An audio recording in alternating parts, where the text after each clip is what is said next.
नमस्कार दोस्तों फिर एफसीआरए से रिलेटेड जो मेरे पास बहुत सारी क्वेरीज आ रही हैं उसमें से ये बहुत इंपॉर्टेंट क्वेरी मैंने ली है, क्योंकि मुझे पता है ये आप लोगों को जनरल वे में पता रहना चाहिए, है ना। बहुत सारे लोगों से जो एनजीओ चला रहे हैं और वो फॉरेन फंडिंग के रेस्पेक्ट में लैक ऑफ इंफॉर्मेशन की वजह से कुछ गलतियां कर बैठते हैं, और वो एफसीआरए में जब वो गलती होती है तो वो बहुत ज़्यादा पेनफुल होती है। तो आज मैं इस वीडियो के थ्रू आपको ये बता रहा हूँ किस तरह की गलती होती है और कैसे आपको उसका सोल्यूशन है, मैं ये बताना चाह रहा हूँ। मेरा आज का वीडियो है कंपाउंडिंग ऑफ पेनल्टीज, है ना, and offence, compounding of offence. आप कोई एफसीआरए में वोलेशन करते हैं, वोलेशन किस तरह के हो सकते हैं। आपके पास जैसे एफसीआरए में का कोई भी फंडिंग लेनी है, आपको प्रॉपर रिटर्न्स भरनी है, आपको परमिशंस लेनी है, आपको प्रायर परमिशन लेनी है। आपकी परमिशन नहीं है और फिर भी आपने फंड को रिसीव कर लिया, गलती से आपने परमिशन नहीं थी, रिसीव कर लिया, उसे यूटिलाइज भी कर लिया, आपने एनुअल रिटर्न नहीं भरी, आपने ऑडिट रिपोर्ट सबमिट किया, number of penalties is there कि अगर आप वोलेशन करेंगे हर एक्ट में पेनल्टीज होती हैं। दोस्तों कंपाउंडिंग का क्या मतलब होता है कि हर पेनल्टी, जब भी आप कोई वोलेशन करते हैं तो आपके पास दो तरह की पेनल्टी लगती है। अगर आपने ये नहीं करा तो आपको इतने रुपए की पेनल्टी और जो पनिशमेंट एज ए जेल हो सकती है, ऐसे मतलब प्रोसिक्यूशन हो सकता है। तो पेनल्टी जो होती है विद फाइन भी होती है, फिर इम्प्रिजनमेंट भी होती है, दोनों तरह से वो हो सकती है।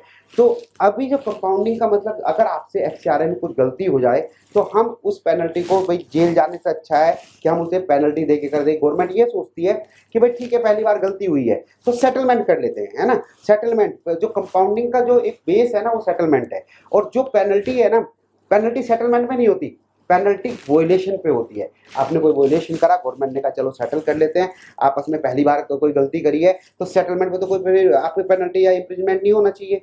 तो कंपाउंडिंग का मतलब ये है कि अगर आप कुछ ऐसी गलती कर बैठते हैं, वोलेशन कर बैठते हैं, फॉरेन फंड रिसीव कर लेते हैं और बहुत सारे लिस्ट है जहाँ पे आप कंपाउंडिंग करते हैं, तो गवर्नमेंट आपको ये प्रोवाइड कराती है फैसिलिटी, चलो पहली बार है आप पेनल्टी देके छूट जाइए, आगे से ध्यान रखना। तो आज मैं ये पेनल्टी के आपको प्रोविजन बता रहा हूँ, कंपाउंडिंग के प्रोविजन बता रहा हूँ। अगर आप एफसीआरए में कुछ कंपाउंडिंग के मतलब कुछ वोलेशन कर देते हैं तो मैं एक बहुत माइन्यूट चीज आपको बता रहा हूँ, कभी उस गलती को पोस्टपोन मत करना। गवर्नमेंट ने आपको दिया हुआ है कि भाई कंपाउंडिंग करो और गलती मान लो और पेनल्टी देके छुट्टी कर लो, बहुत ज्यादा पेनल्टीज नहीं है, लेकिन अगर आपने उसे पोस्टपोन किया तो शायद जेल तक की भी सजा हो जाए। तो आज मैं कंपाउंडिंग के बारे में बहुत बताऊंगा, क्योंकि बहुत सारे लोग गलती कर देते हैं लैक ऑफ इंफॉर्मेशन की वजह से।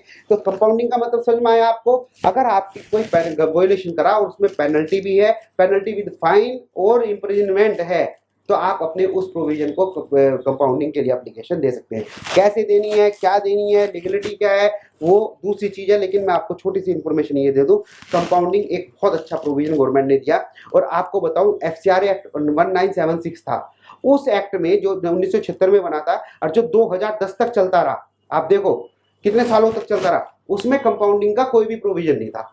लेकिन जब इसने ये पता लगा, वही बहुत सारे लोग ऐसे होते हैं जो अनइंटेंशनली मिस्टेक कर देते हैं, तो जब एफसीआरए 2010 आया तो उसमें ये कंपाउंडिंग का प्रोविजन डाला गया। तो ओरिजिनल एक्ट में कंपाउंडिंग नहीं थी, नए एक्ट में बनाया तो उसमें कंपाउंडिंग का प्रोविजन डाला गया। और कंपाउंडिंग के जो इंपोर्टेंट प्रोविजन है क्या है, कंपाउंडिंग का ध्यान रखना दोस्तों। कंपाउंडिंग केवल आप तभी कर सकते हैं, कब कर सकते हैं, आपने कोई वोलेशन करा, वोलेशन अब वोलेशन में आपने आज कर दिया, अब पेनल्टी जो लगेगी, जो अथॉरिटी को पता लगेगा, वो आपके अगेंस्ट एक्शन लेगा, उसमें टाइम लगेगा। इस टाइम के बीच में अगर उन्होंने एक्शन ले लिया, यानी कि उन्हें पता लग गया आपने गलती करी और आपके ऊपर ट्रायल कर लिया गया, आप कन्विक्टेड जो है वो प्रूव हो गए, या आपने अभी अपील का टाइम है, आपने कोई गलती करी और अपील आप कर रहे हैं, उसके आगे अपील कर रहे हैं, तो फिर आप कंपाउंडिंग नहीं कर सकते।